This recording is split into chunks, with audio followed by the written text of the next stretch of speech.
you doing out there, guitar heroes?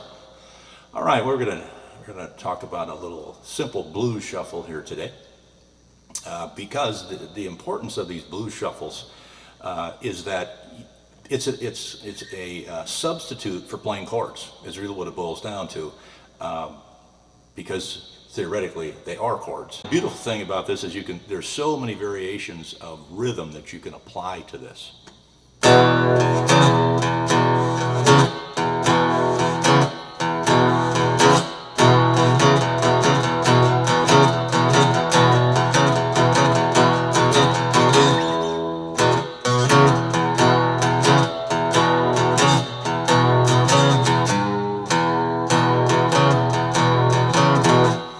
So really a simple concept, but really important in blues music and obviously in many songs, the Chuck Berry stuff. That's pretty much what he's using the majority of the time. All right, so let's zoom in and take a little closer look at the blues shuffle in E. Now we're going to take our index finger and we're going to start on the second string down from the top, which is an A, which you should know, and the open E string. So we're going to be strumming both these strings together.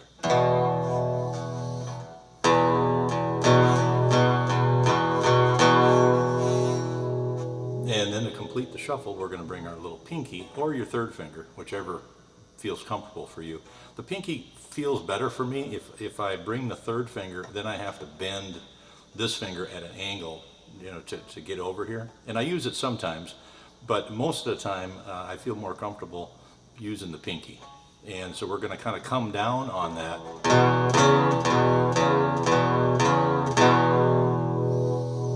But of course we want to have a rhythm that is going to work with the song. But just for you to get started, I mean, obviously you're just going to kind of take it slow.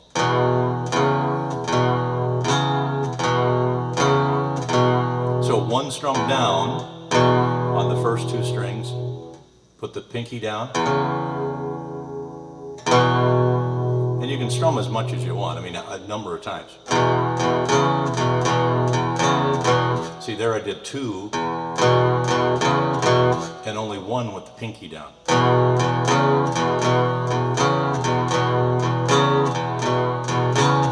And you can go even slower yet.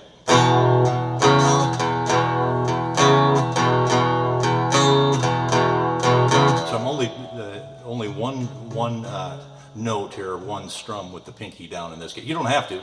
That's just you know, the way this is working here.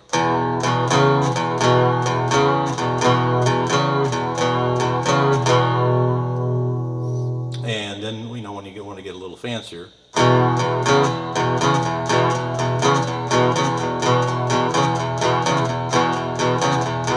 But usually this pinky's coming down just for one note, and then you're going right back to that E. So this would technically be an E power chord with open E and then the A. And you don't want it to really ring out, you want to stop it. Look, so this, if I don't stop it, here's what it sounds like. If I stop it,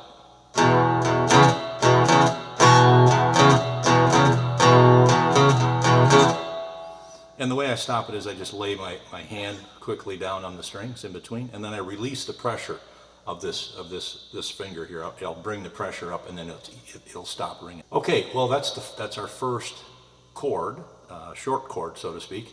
And generally speaking, like I said, it's kind of more of a power chord than it is a standard full. You know, we're not hitting all six strings, right? And that's pretty much the definition of a power chord, is 2 or 3 strings, generally 2. Okay, so now we're going to do the same thing, but we're going to do it on the next string down. So I'm going to move my little finger, or my index finger, now down to the next position, and it's the exact same thing, except I'm going to be pressing down the D string, third one from the top. So no longer will I be using the big E anymore, because now I've got a different chord. Now I've got an A power chord. So before you start, make sure that you got the right pressure on this finger. And I got my thumb right back here, and it just kind of naturally for me just goes here. But that's, you know, you got a little pressure that you're pushing the thumb versus the finger to make sure that those notes are clean, because if they're not clean, if you get any of that, then you know you don't have it down all the way. Release the pressure, that's what you get. And the thumb can help sit on top of this string too, so you don't hit that big E by mistake. But normally, you know, I'm going to have it back here to press, but I can keep this thing pressed down and have my thumb sitting on that big E, because I don't want to hear that if I just hit it by accident. So now we're going to do the same thing as we did before. Hit those two strings.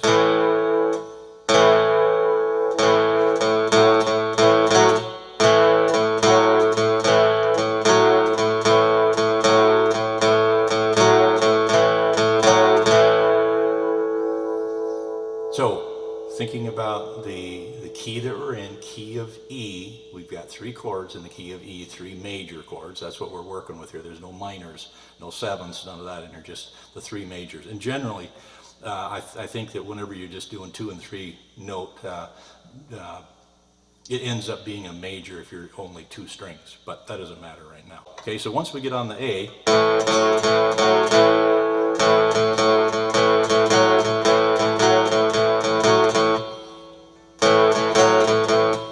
hopefully you can see the strumming hand over here.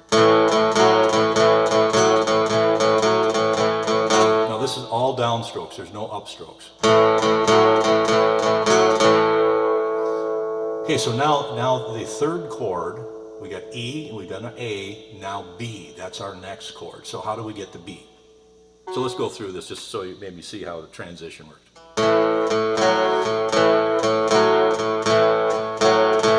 Still got the A down. Now I need to go to the B, and I'm going to leave that finger down there, that 3rd finger, I'm going to leave that there, and then I'm going to move this finger over 1. And then I'm just going to hit those same 2 strings.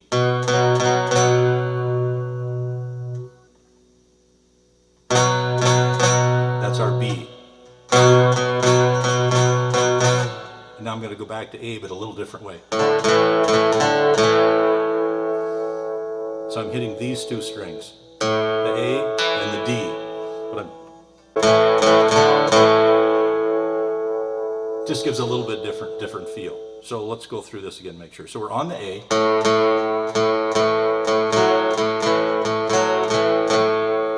Move that 1st finger over 1.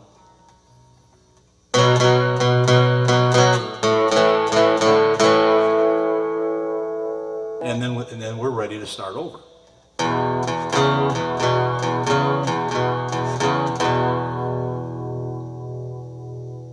Alright, so let's take it from the top. So let's start with the 1st finger up here now. We're pressing down the 2nd 2 strings.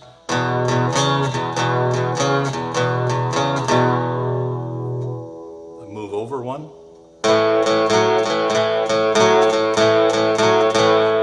Back to the E.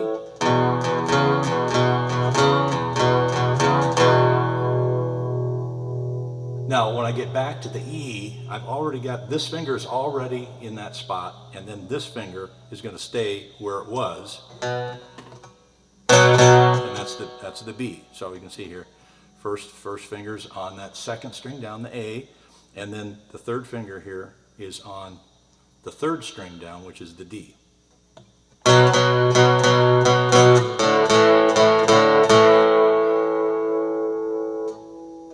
Just a 1-finger chord here. And I just kind of came up with that a long time ago. It just kind of made sense to me. And then go right back into it again.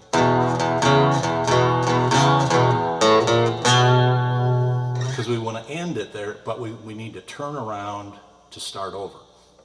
Now you don't have to do exactly what we're doing here. Here's another option. We can use some chords.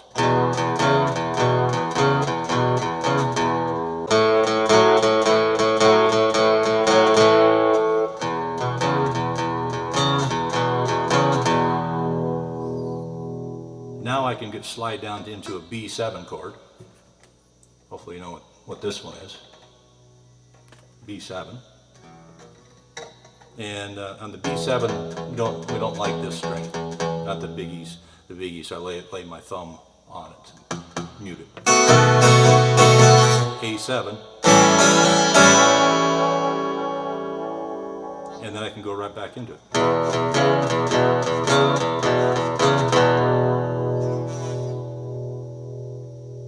Or I could use, instead of B7, instead of that, I could use a B2, a B bar chord. Now this is the same as a B bar chord, except I'm just using 2 strings. And you can hear it sounds much different, doesn't it? Not much different, but because there's no high strings in there.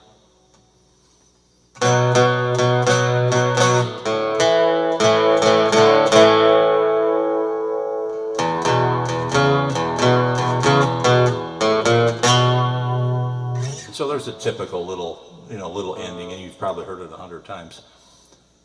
We're on the A string, open, 1, 2, and then one of the things I do is I go to kind of end it, and all I'm doing here is just hitting an A quick, a 1-finger A. Oh, I'm sorry. There's a G. There's an open there too.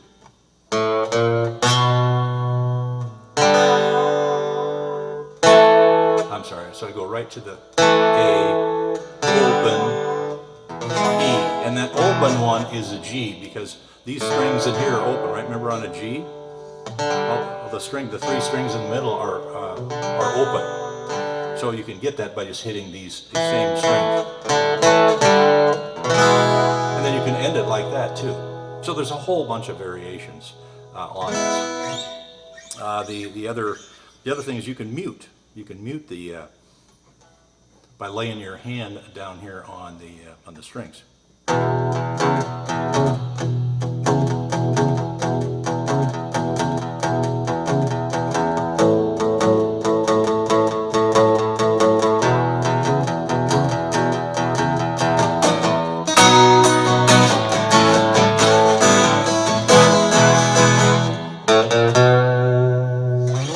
And then we got this little ending too. You can do.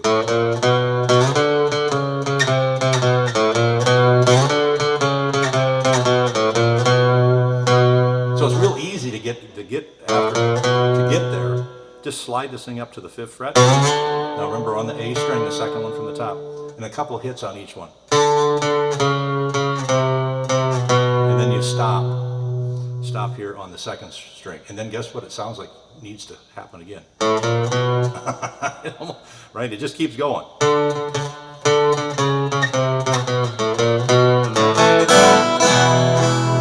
And you can end like that. Now there's a couple other things that you can add. So this takes a while to get through all this stuff. I just want to give you exposures to some things. You can obviously watch the video multiple times.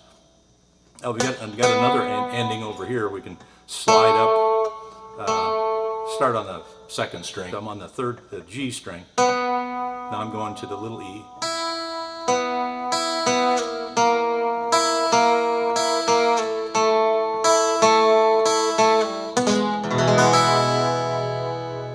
And then there's another way to do it too. I can put my 3rd finger on the little E, and then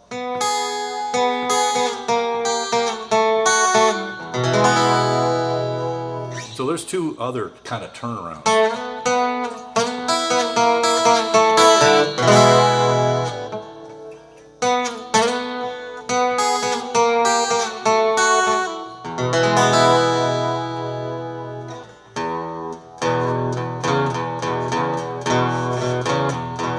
And experiment with the strumming pattern. I mean, it's pretty much unlimited. All right, well, you can have a lot of fun with this. Hope you got something out of this lesson. This is just kind of scratching the surface of this 12-bar blues concept. So practice that and write up your own little blues song. All right, hope you got something out of this lesson. Take it easy, and we'll catch you next time. Keep on strumming out there.